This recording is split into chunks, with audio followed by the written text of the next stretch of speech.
Hi, Tracy here, also known as Mercy Tiara, with another episode of Find Your Mojo. Each episode will bring you a prompt or a challenge to get your creative juices flowing and get you scrapping and documenting your memories. This time, the prompt is to go monochromatic, so let's get started.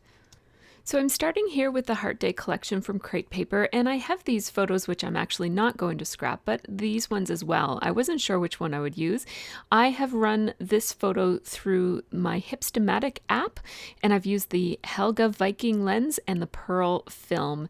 And if you're not familiar with the Hipstamatic app, I have a review of it over on my own channel, so you can check out my channel for more information about that app, which is a really fun way to play around with pictures and get some artsy looks.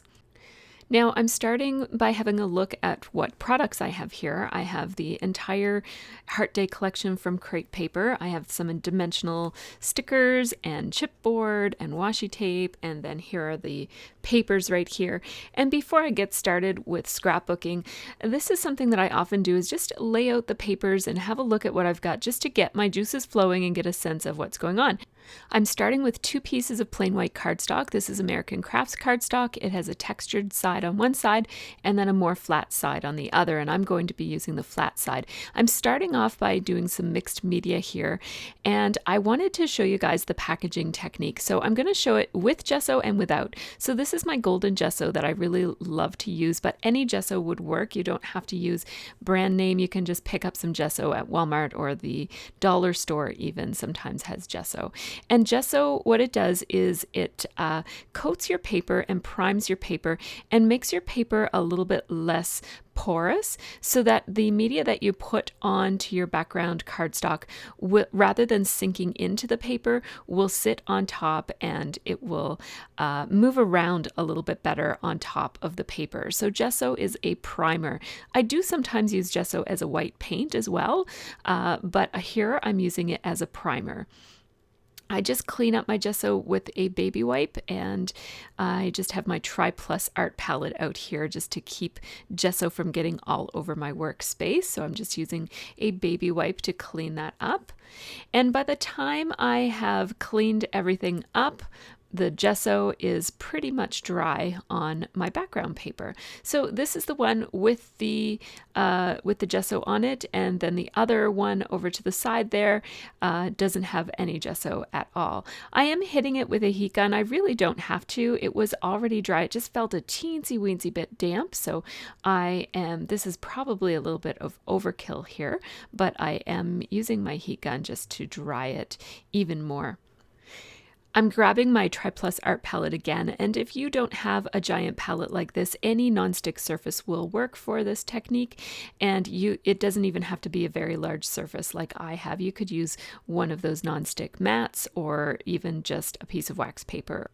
I'm grabbing a whole bunch of mixed media supplies here just to show you that you really can use anything. I have some distress crayons, some watercolor pencils, some gelatos. I have a set of watercolor pans here. These are Sakura Koi watercolors. They're very inexpensive. And then I also have these Prima water-soluble oil pastels. These are mixed media supplies that many scrapbookers have, but if you don't have them, that's okay. Never fear. I'm just taking these out to show you that you can do anything. You can use anything with color for this technique that I'm going to show you, which is the packaging technique. It's a very popular technique among scrapbookers, and all that you need is some leftover packaging and anything of any color. So because I want this to be monochromatic, I'm looking for some pinks, and I do keep mist samples on a little ring, and so I've just grabbed a bunch of pinks here that I might want to use. And just to show you that this can be done with other things, here are some watercolor pencils, and I'm just going to show you, if I were to use these, what I would do. Oops, I broke the lead there. That's okay. Just add a little bit of water, and then I'm just using my finger to mix it around to get a little pool of paint. All that you need for this technique is any watery color and some leftover packaging. So I'm actually not using these on the layout. I'm just showing you that you could use any of these other mediums. So I'm going to show you these are some Stampin' Write markers from Stampin' Up. And again, if you add more water, you'll get different shades as well. And so this is the media that I'm going to use. I'm choosing this one because lots of scrapbookers have mist in their supplies. But if you don't, you could use ink, you could use anything that is going to give you like a watery type of pool of color that you can pick up with the packaging. And here I am now. I'm using the non-gessoed paper. The first paper that I used was the gessoed paper. And so I applied one color of pink, and now I have a deeper color of pink. And you can do this a couple of different ways. So the first time I showed you, I just basically dipped the packaging into the pool of ink, and then I applied it to the paper. And this time I'm being a little bit more less liberal with it and putting on just little splats. And then I'm just smushing it onto the background paper here, the cardstock. And this is sometimes called the smooshing technique, and sometimes it's called the packaging technique. So then I just wanted to show you that if you don't have any packaging, never fear, you can just go get some waxed paper or anything, go to your recycle bin and see what you've got there. You can even use a ink block here to apply color. And that was looking a little bit too bright to me. So I just took a piece of paper towel and pulled some off. That's one of the benefits of using, and so here's another strategy is to mist right onto your packaging, and then you'll get really vibrant color. So the benefit of using a gessoed surface is that you can pull the ink off of the surface of it if you really want to, if you grab it while it's still wet. Whereas with the paper, the non-gessoed paper, the color tends to sink in right away. And so you don't have quite as much of a chance to pull off some color or to blot it with a paper towel before it sinks in. So there I just showed that you can use some white to tone down the look if it looks a little bit too much for you. So first I used some white Liquitex ink, and now I'm using some Mr. Huey's because I realized that not everybody has Liquitex ink in their supplies. And so here I'm just, first I use the smooshing technique to add the white to the background with the packaging. And now I'm just dipping a paintbrush into the little pool of white ink, and I'm just splattering it using my finger here. I don't mind getting messy, so I just use my finger to blend things or move things around or flick my paintbrush. And so now you're going to see that I wanted some larger splatters. So when you use your finger to splatter it like that, you end up getting tiny little blots, and I wanted some larger blots. So that's why I'm just flicking it here. And you do have to load up your paintbrush quite a bit to get the larger splots to flick off the end. And I'm just filling in with lots of little fine splatters. And so that's how that looks. Any paintbrush will work for this technique as well. This is just an inexpensive dollar store paintbrush that I think I took from my kids' paint supplies actually, so you don't have to have anything fancy to make this technique work. And this is a really nice way to dabble in mixed media. If you haven't tried mixed media before, it's not very risky because if you don't like this background, you can just throw it away and start over again. I have these two versions here. The one over on the left does not have gesso on it, and then the one on the right does have gesso. And I'm going to use the one over on the right. I actually prefer the one on the left a little bit, but because I'm going with monochromatic as my challenge this time around, I thought I would use the one that's actually monochromatic because this other one I accidentally added a mist that ended up looking a little bit more yellow than pink. It looked pink in the bottle, but it was more yellow once it went on the page. So I'm going to use the one on the right, but either look beautiful and I will use the other one on another page. So Uh, so, as I was saying, this is a really nice way to dabble in mixed media because it's not very risky because you're doing it before anything else is added to the page. If you don't like it, you can just toss it and start over again. And you can add as little or as much as you like. You can go much more subtle than this particular page is if you prefer a subtle look. And also, you don't have to worry about getting splots on anything because you're doing it all before you even take out your photo and your other supplies.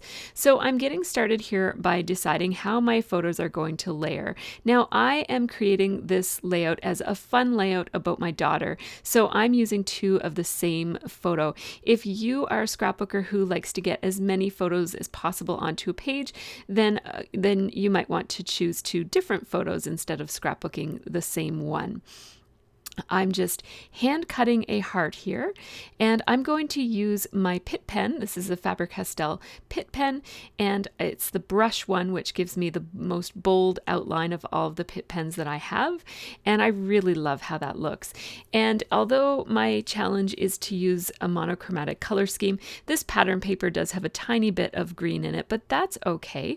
The challenge is designed to just spark your creativity. It's not supposed to stifle you. So if you want to start off monochromatic and then veer off or not follow that rule exactly perfectly, that is okay. This layout is still going to have a very monochromatic feel to it, even though there are those small hints of green every here and there from that pattern paper. Now this is a gold foil vellum, which is absolutely gorgeous. I consider black and gold and silver to be neutrals, so I don't usually consider them part of a color scheme. So this layout is going to have mostly all pinks with, again, that tiny hit of green every here and there, and then the rest will be neutrals. So I'm putting a little bit of the vellum at the top and the bottom of this page, as well as a little mat behind the larger photo. I'm doing that just to frame in the layout a little bit, add a little bit of interest. Now I have my sewing machine here. This is my small portable sewing machine, and I have it loaded up with black thread. I've been lately keeping my larger sewing machine with white thread and then using my smaller sewing machine with black thread, or if I need to change it, if I needed to use colored thread, I would put that in this smaller one too. I'm running 3 straight stitches all the way down the heart, and then I'm also going to run a straight stitch along the top and the bottom where that attaches the vellum to the page. Again, running a strip along the top and the bottom does a nice job of framing in a layout like this. I find especially a mixed media page where the paper can be a tiny bit wobbly or warped. It's nice to frame in the page and have a nice beginning and end to the design. You could also mount it all on a piece of cardstock and have the cardstock be a mat for the edges of the page. But in this case, I just want that nice little bit of vellum at the top and the bottom. I don't do back stitching on pages, and sometimes my pages are handled quite a lot in the process of photographing them and shuffling them around my room, so I do use washi tape on the back just to keep the stitching in place so it doesn't come undone as I'm creating or afterwards. Now I'm putting these dimensional adhesive pieces from Stampin' Up, and I'm just putting them under without actually adhering them. That will leave my heart so that it's floating and I can tuck other things under it if I want to. Now these little paper clips that say XOXO are just so cute. I really want to use them on this page. So I'm going to scooch them over a little bit. They don't cover up her face or anything. That's another benefit of using 2 of the exact same photos, is that it doesn't matter quite so much if you cover up different elements. You still get to see the whole photo somewhere between both of them. You get to see all the different parts. So I am running strips of washi tape at the top and the bottom. These will be the 2 places where I might add some more embellishments, and so that this one will have a diagonal line. So what I did when I added that washi on the top and the bottom is I defined the diagonal of this layout. So it will run from the bottom left-hand corner up to the top right-hand corner. Now, these embellishments that are part of the Crepe Paper Heart Day collection are just so pretty. I love this little rosette with the heart in the middle and then the fringed heart as well. I just added a sentiment from the sticker set. And now I'm adding, I added this fringe up at the top. I'm not going to leave it there because once I add the balloons here, which I really love the idea of the balloons kind of floating up from behind the photo. Once I add the balloons, the fringe gets a little bit, it becomes overkill, and I don't want it to be so distracting up there. So I'm adding some more hearts. And these hearts are actually a little bit too centered. I wish that I had moved them over a little bit to the right to kind of fit with the diagonal design. And I'm going to put that fringe sticker back on the sticker sheet and use it another time. And now this larger banner here that says love, it just struck me as very pretty and that I could probably use it as part of my title if I made it go right below both of the photos so that it spans the two of them. Now I want to place it so that I'm covering up that little angle between the two photos in the bottom corner of the two photos. So I'm just placing it, keeping that in mind. And now I'm going to flip up the fringe on just some of the fringes on this fringed heart embellishment that is part of the collection. And I'm just playing around with where I might want to place those. Ooh, I like them there. So I'm going to leave them right there. I like how they layer with the other heart behind. And then I just added another little heart sticker that's floating out between those two heart embellishments. So using a collection like the Crepe Paper Heart Day collection that has one dominant color in it like this one does really simplifies monochromatic scrapbooking, but you could also just shop your stash for all pink items or whatever color it is that you're deciding to use in order to get a similar look. So my first idea was to call this Lotta Love. And I actually, you know what, that would have looked fine. I don't know why I didn't like it. I felt like it was covering up a little bit too much of the picture. It looked like she was kind of drowning in embellishments there, and that's not really my intention. Right now, I'm looking for something that I can put the word Lotta on. Because I felt like maybe if it was on something, it would stand out a little bit better. A lot of times I like my titles to have a home, or my journaling to have a home. I say that a lot when I'm doing process videos, but it just feels like a title can pop a little bit more when parts of it or all of it are backed with something. And so here I am just playing around with lots of different options for where I could put that word Lotta and have it be obvious that it's part of the title. Now that doesn't look too bad either. But for some reason, I'm not liking it in the moment. I do like it now, but I didn't like it when I was scrapbooking. So I'm going to try I'm actually going to try outlining that embellishment. I like that heart with, it looks like little triangles of tissue paper. And so I'm going to try using it just as an embellishment instead of as part of the title. And then I thought maybe I will use this little section of the background paper where the mixed media goes off to the side there. It kind of extends below the word love, and that gives a home for something. I was just talking about having a home for your titles. And I like when I do mixed media to have the mixed media guide me a little bit. And so here I was inspired by the way that the mixed media just kind of extended out here. I'm covering it all up with the word laugh, and that makes laugh seem like it sort of belongs there. So I'm calling this Live, Love, Laugh because my daughter's name is Olivia, and she very much prefers to be called Liv as opposed to Olivia. I'm going to outline this now using another Pitt pen. I was going to use the really thick one, and then I thought for scale reasons, I will go with a thinner one. So I'm using the medium point. And what I mean by for scale reasons is that I outlined the large heart with a bold with a bold marker, and so I want to outline this not so large heart with a not so bold marker. And then the fringe heart doesn't need an outline at all. I'm trying to mix it up so that some things have outlines and some things do not. Sometimes I will outline everything, but in this particular layout, there's so much going on that there would be the outlining would add too much distraction if I did that with every single thing on the layout. So I'm just shopping around the embellishments that come with this kit and trying out different things in different places until I find a home for all of the pieces that I want to use. I flipped that one over so that you could see where the X's and O's are. The O is actually a little heart, which I think is really cute. I'm adding these outline sticker hearts, the black ones, every here and there, just to emphasize the flow that I want to create on this page. So again, I want it to go on that diagonal, so I'm putting those hearts in those places. And when you glue down these rubber pieces, this is a rubber embellishment that goes along with the kit.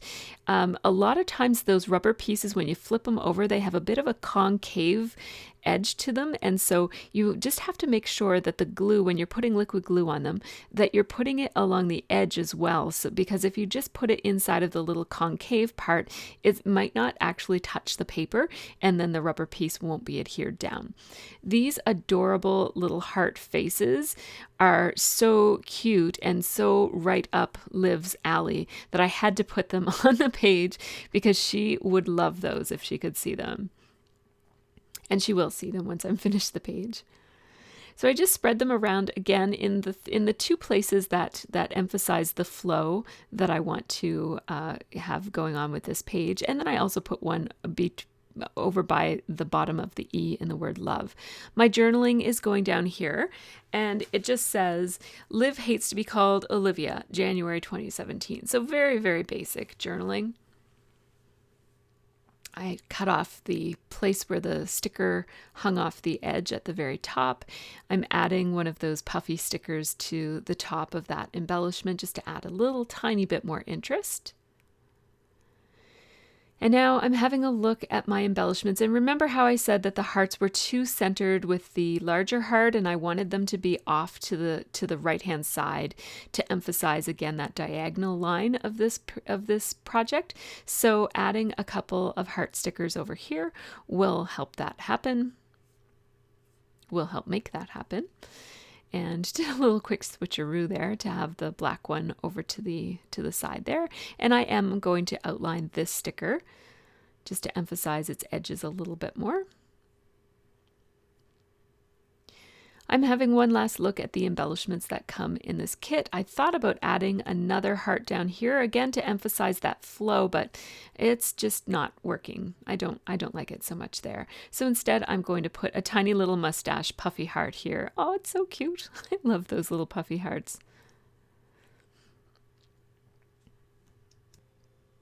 So now I'm going to show you this layup up close. There are some photos at the end, so make sure you hang around and check those out as well. But this just allows you to see some of the details. And one of the great things about starting with a packaging technique background piece is that once you add all of your pieces, the majority of that mixed media actually gets covered up. So like I said, it is a really nice starting point if you just want to dabble in mixed media or just try it out, because the end result is not very overwhelming at all. It's very, very subtle, especially if you use soft colors. I didn't use the softest colors here, and even so, it's still quite a subtle difference. And I find that mixed media really does add a lot to a page like this, because it gives all of the other embellishments a bit of an anchoring to the page. It just makes things feel like they belong there. Now, mixed media isn't for everyone, so if you prefer a cleaner look, then just omitting that step and putting all of this layout on a plain piece of cardstock or a nice piece of patterned paper would also do the trick. Of course, there are no right or wrong ways to scrapbook, so do what you love to do when you're scrapbooking. I just wanted to take this opportunity to show you guys the packaging technique, because it is one way to add some mixed media without needing to invest in a whole lot of supplies or do anything overly complicated. So thanks so much for watching this monochromatic layout come together. I hope you found this helpful for finding your mojo. And if you're curious about what I did with that other background, here is the other layout that I created just using the leftovers. It only took me about 20 minutes. Thanks so much for watching and have a really great scrappy week.